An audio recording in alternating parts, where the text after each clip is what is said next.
Assalamualaikum warahmatullahi wabarakatuh. Perkenalkan, nama saya Dina Nuristian dengan NIM 25050090075. Di sini saya akan mempresentasikan mengenai implementasi teaching plan pertemuan kedua dengan materi struktur program dasar yang meliputi input, variabel, dan tipe data. Yang pertama yaitu pendahuluan. Pemrograman adalah keterampilan dasar yang diperlukan di era digital untuk memecahkan masalah melalui komputer.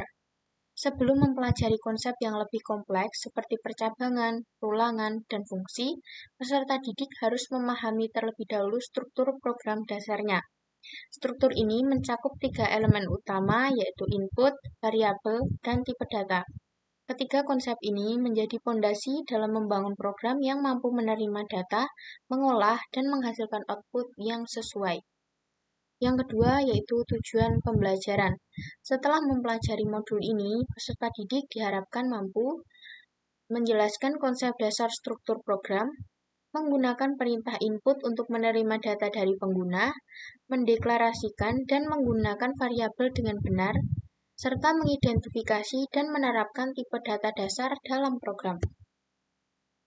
Yang selanjutnya adalah materi yang akan kita bahas kali ini. Ada input, variabel, dan tipe data. Yang selanjutnya yaitu struktur program dasar.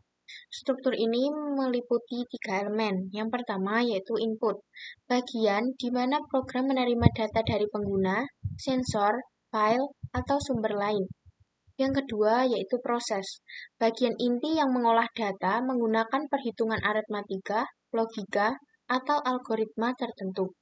Yang ketiga yaitu output, bagian yang menampilkan hasil pemrosesan data ke layar atau media lainnya.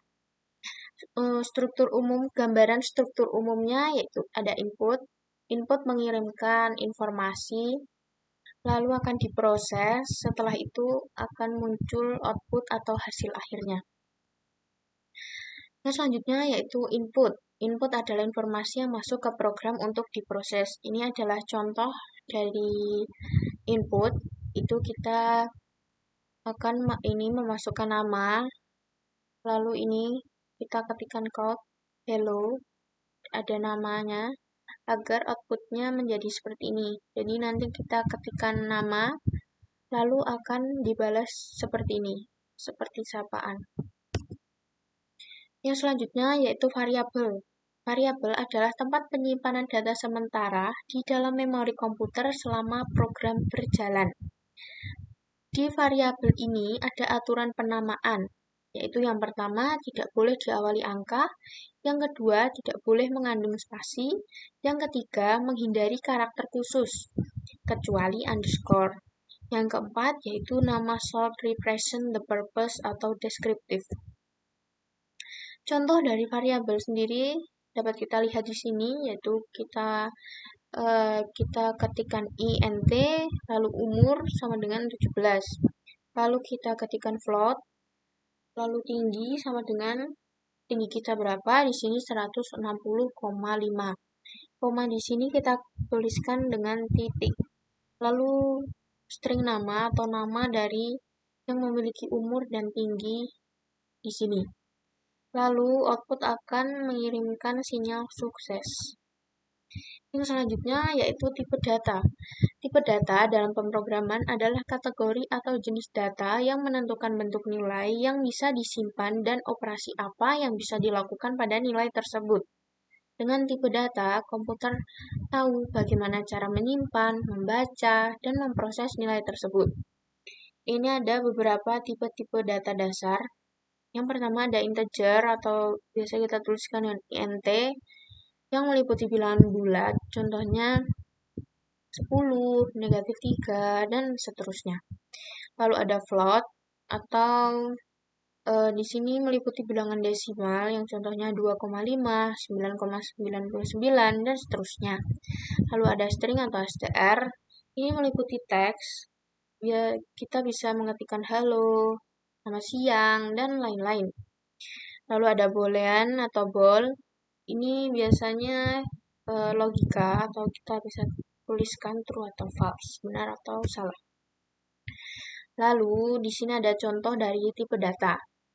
Ada umur, kita isikan 18, untuk tingginya 170,5. Lalu ini eh, kelompoknya kita ketikkan A. Lalu namanya ini bebas. Eh, kita mau tuliskan apa saja. Lalu ball is student-nya kita tuliskan true atau false. Ini adalah contoh program lengkap dari input, variabel, dan tipe data. Ini bisa kita lihat, kita tuliskan code, masukkan nama, cinnya nama, lalu code masukkan umur, cinnya umur. Nah, seperti ini contoh codingannya. Bisa dilihat seperti ini, lalu outputnya atau hasil akhirnya kan seperti ini. Jadi nanti kita masukkan nama, kita ketikkan bebas namanya, lalu di enter, lalu kita mengisi umur, lalu enter lagi, kita isikan tinggi badan, lalu enter lagi, dan hasilnya seperti ini. Baik, rangkuman dari materi kali ini yaitu input digunakan untuk menerima data dari pengguna, lalu variabel menyimpan data di memori, tipe data menentukan jenis nilai yang disimpan, serta struktur program dasar terdiri dari input, proses, dan output. Baik, sekian presentasi materi pertemuan kedua dari saya. Kurang lebihnya mohon maaf. Wassalamualaikum warahmatullahi wabarakatuh.